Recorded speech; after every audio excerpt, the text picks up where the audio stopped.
Welcome to SSC craze. दोस्तों आज है 30 मई और आज के करंट अफेयर्स में हम बात करने वाले हैं सभी इंपॉर्टेंट और सिलेक्टेड क्वेश्चंस की, जो कि आपके सभी अपकमिंग एग्जाम्स जैसे एसएससी, रेलवे, एनटीपीसी, डीआरडीओ और जितने भी स्टेट लेवल के एग्जाम्स हैं उन सब में काफ़ी हेल्पफुल रहेगा। हर क्वेश्चन के एंड में यहाँ पे हम स्टैटिक पार्ट भी डिस्कस करेंगे, जो कि अक्सर डिफरेंट एग्जाम्स में रिपीट होते रहते हैं, तो आप इनको भी नोट डाउन करते चलना, याद करते चलना। अगर वीडियो अच्छी लगे, हेल्पफुल लगे तो आप इसे लाइक करें, ज़्यादा से ज़्यादा शेयर करें और अगर आप चैनल पर नए हो तो चैनल सब्सक्राइब करके बेल आइकन प्रेस कर लेना। तो स्टार्ट करते हैं वीडियो। इसमें हमारा फर्स्ट क्वेश्चन है, हाल ही में एडीबी ने किस देश के लिए $250 मिलियन ऋण को मंजूरी दी है? तो ये मंजूरी दी है नेपाल के लिए, यानी इस क्वेश्चन का सही ऑप्शन है नेपाल। तो कोविड-19 महामारी से लड़ने के लिए मदद किया गया है और इससे जो नेपाल की स्वास्थ्य प्रणाली है वो मजबूत होगी और जो भी प्रतिकूल आर्थिक प्रभाव पड़ा है वहाँ पे उसमें इससे सहायता मिलेगी। इसीलिए यह ऋण देने की घोषणा हुई है एडीबी द्वारा। अब नेपाल के लिए घोषणा हुई है तो इसके बारे में देख लेते हैं। कैपिटल है काठमांडू, प्रेसिडेंट है विद्या देवी भंडारी और पीएम है यहाँ के केपी शर्मा ओली। करेंसी की बात करें तो करेंसी यहाँ की नेपाली रुपया है, इसको भी ध्यान रखना। और जब नेपाल की बात आती है तो इसकी कैपिटल काठमांडू है और यहाँ से स्टैटिक क्वेश्चन बनता है, कई बार पूछता है सार्क, इसका हेड क्वार्टर कहाँ है? SAARC। तो इसका हेड क्वार्टर जो है वो काठमांडू में है। ये सार्क क्या है? तो इसका पूरा नाम है south Asian association for regional cooperation. स्थापना इसका हुआ था 1985 में, यानी 1985 में। तो ये भी पूछा जाता है, ध्यान रखना आप। अब एडीबी ने घोषणा किया है तो हम एडीबी के बारे में भी देख लेते हैं। इसका पूरा नाम है एशियन डेवलपमेंट बैंक और इसकी स्थापना हुई थी 1966 यानी 1966 में। हेड क्वार्टर है मनीला, जो कि फिलीपींस की कैपिटल है और इसके जो अध्यक्ष हैं प्रेजेंट टाइम में वो है मासात्सुगु असाकावा।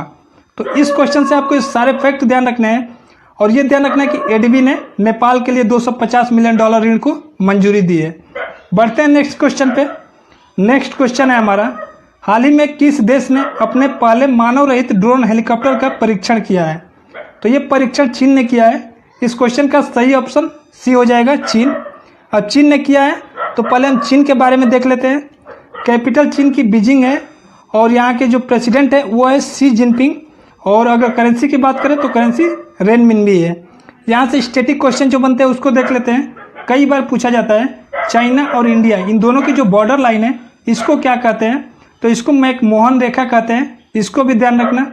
अच्छा, जो पहला जो मानव रहित ड्रोन हेलीकॉप्टर का परीक्षण हुआ है इसका नाम भी इम्पोर्टेंट है, ये भी आपसे पूछा जा सकता है, तो इसका नाम भी ध्यान रखना।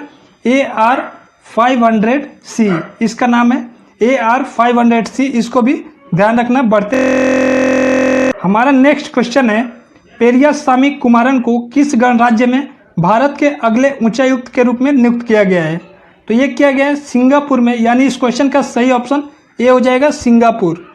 सिंगापुर में अभी जो भारत के उच्चायुक्त हैं वो हैं जावेद अशरफ और ये हैं जो पी कुमारन है, ये उन्हीं का स्थान लेंगे। और जावेद अशरफ अभी नेक्स्ट जो उच्चायुक्त होंगे वो फ्रांस के होंगे, तो आपको इसको भी ध्यान रखना है। अब इनको नियुक्ति मिली है पेरियास्वामी कुमारन को सिंगापुर में, तो सिंगापुर के बारे में देख लेते हैं। सिंगापुर की कैपिटल है सिंगापुर सिटी और यहाँ के जो प्रेसिडेंट है वो है हिल्लामा याकूब, तो इनको भी ध्यान रखना। और यहाँ की करेंसी डॉलर है। बढ़ते हैं नेक्स्ट क्वेश्चन पे। इस क्वेश्चन से सारे फैक्ट आपको ध्यान रखने हैं। नेक्स्ट क्वेश्चन है हमारा, हाल ही में अंतर्राष्ट्रीय एवरेस्ट दिवस कब मनाया गया? तो ये मनाया गया 29 मई को, यानी इस क्वेश्चन का सही ऑप्शन ए हो जाएगा। तो इसका जो मनाने का उद्देश्य है वो है क्योंकि 29 मई 1953 को नेपाल के जो तेंजिंग नोर्गे और न्यूजीलैंड की एडमंड हिलेरी, ये दोनों ने एवरेस्ट पर सफलतापूर्वक चढ़ाई की थी, इसीलिए 29 मई को यह मनाया जाता है। तो कई बार तो यहाँ से बेसिक क्वेश्चन यही बनता है कि सबसे फर्स्ट जो चढ़ाई सफलतापूर्वक किया था वो किसने किया था? तो ये भी आपको ध्यान रखना है, नेपाल की तेंजिंग नोर्गे और न्यूजीलैंड की थी एडमंड हिलेरी। यहाँ से बात कर लेते हैं अगर इसकी, तो इस दिन को महत्वपूर्ण बनाने के लिए इसकी घोषणा की गई है। और माउंट एवरेस्ट की अगर हम बात करें तो माउंट एवरेस्ट विश्व की सबसे ऊंची चोटी है। अब विश्व की सबसे ऊंची चोटी है तो ऊंचाई कितनी है इसकी? 8,850 मीटर इसकी ऊंचाई है। और कई बार पूछ लिया जाता है यहाँ से कि नेपाल में माउंट एवरेस्ट को किस नाम से जाना जाता है? तो ये भी ध्यान रखना, सागर माथा के नाम से इसको नेपाल में जाना जाता है। बढ़ते हैं नेक्स्ट क्वेश्चन पे। इस क्वेश्चन से सारे फैक्ट आप ध्यान रखना। नेक्स्ट क्वेश्चन है हमारा, हाल ही में भारतीय प्रतिभूति और विनिमय बोर्ड यानी सेबी ने भारतीय राष्ट्रीय राजमार्ग प्राधिकरण NHAI पर कितने लाख रुपए का जुर्माना लगाया है?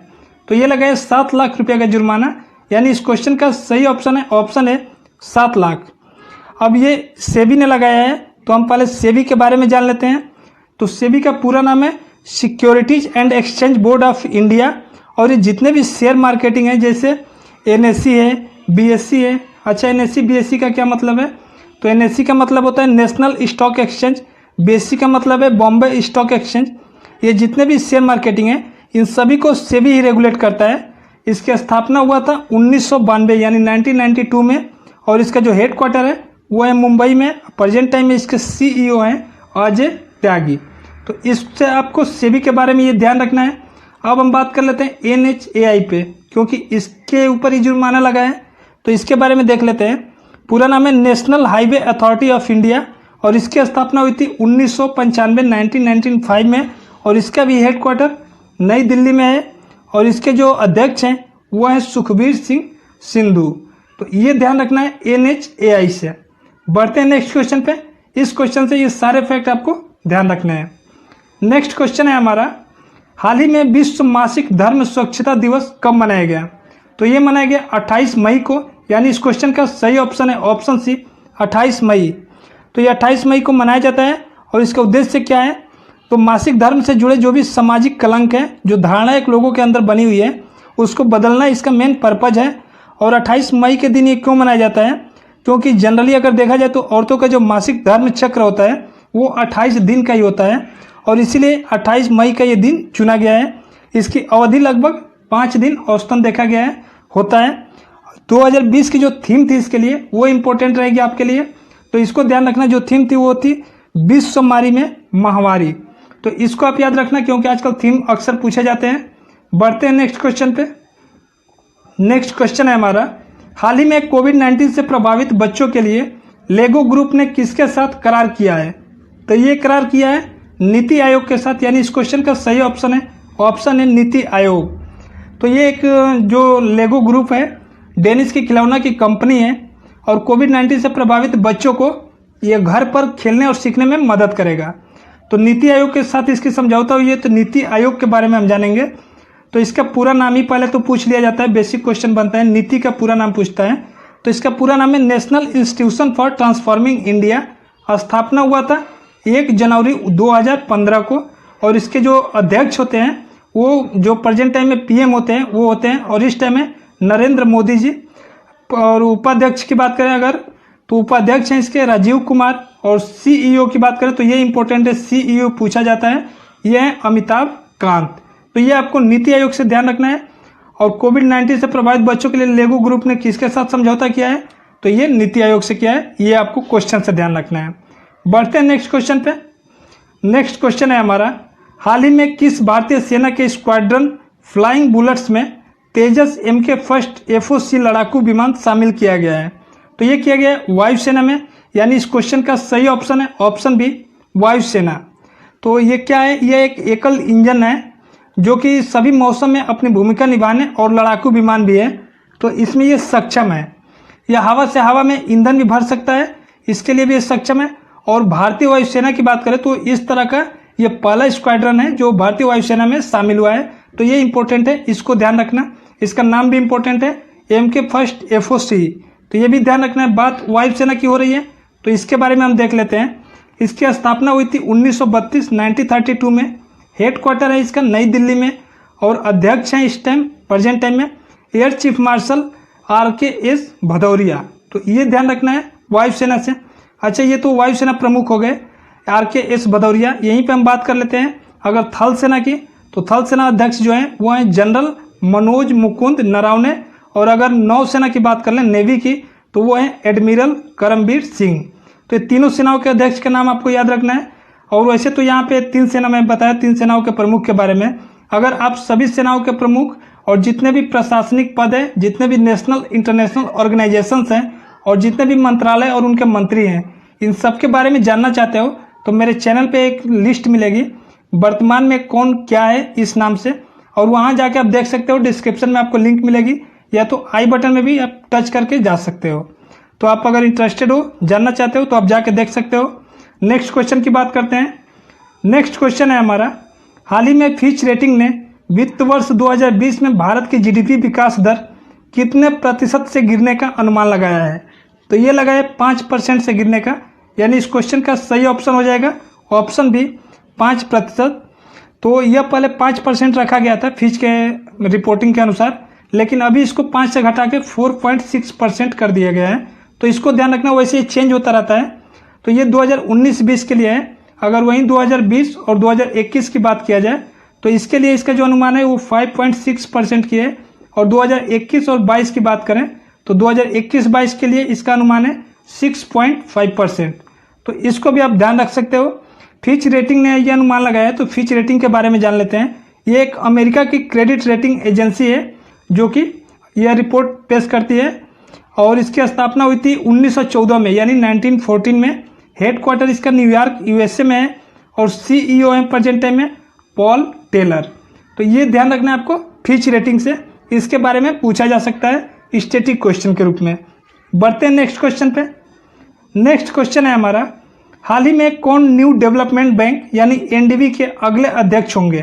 तो ये होंगे मार्कोस ट्राइजो, यानी इस क्वेश्चन का सही ऑप्शन है ऑप्शन सी मार्कोस ट्राइजो। तो ये एनडीबी के अगले अध्यक्ष होंगे। तो हम इनके बारे में देख लेते हैं, पहले एनडीबी के बारे में जान लेते हैं। एनडीबी क्या है? तो इसका पूरा नाम तो यही है, न्यू डेवलपमेंट बैंक, और इसकी स्थापना हुआ था 2014 में 2014, और इसका जो हेड क्वार्टर है वो है संघाई चीन में, और अध्यक्ष है प्रेजेंट टाइम में केवी कामत। तो ये आपको एनडीबी से ध्यान रखना है। पहले इसे ब्रिक्स बैंक के रूप में जाना जाता था, लेकिन अभी इसका नाम एनडीबी हो गया है, न्यू डेवलपमेंट बैंक। तो इस क्वेश्चन से सारे फैक्ट आपको ध्यान रखना है। दोस्तों, अगर वीडियो आपको अच्छी लगे तो इसे लाइक और शेयर जरूर करें। अब हम कल के वीडियो में जो क्वेश्चन पूछे थे उसके बारे में देख लेते हैं। तो मैंने कल क्वेश्चन पूछा था, हाल ही में किस राज्य सरकार ने कोरोना वायरस से मरने वालों के परिवार को 4 लाख रुपए देने की घोषणा की है? तो इसका सही ऑप्शन है बिहार, इसका राइट आंसर है। अब आज का जो हमारा प्रश्न है आपके लिए वो है, हाल ही में कहां पर सेना कमांडरों का सम्मेलन शुरू किया गया है? तो यहाँ पे 4 ऑप्शन दिए गए हैं। जो भी इसमें करेक्ट ऑप्शन है उसको आपको कमेंट बॉक्स में कमेंट करना है, और वीडियो आपको कैसी लगी ये भी कमेंट बॉक्स में कमेंट करके जरूर बताएं। अगर अच्छी लगी, हेल्पफुल लगी तो आप इसे लाइक करें, दोस्तों के साथ व्हाट्सएप फेसबुक ग्रुप पे ज़्यादा से ज़्यादा शेयर करें, और अगर आप चैनल पे नए हो तो इसे सब्सक्राइब करके बेल आइकन प्रेस कर लो। मिलते हैं नेक्स्ट वीडियो में। अगर इस वीडियो का पीडीएफ चाहते हो तो डिस्क्रिप्शन में आपको मेरे टेलीग्राम ग्रुप का लिंक मिलेगा, वहाँ से आप जाके देख सकते हो। Thanks for watching.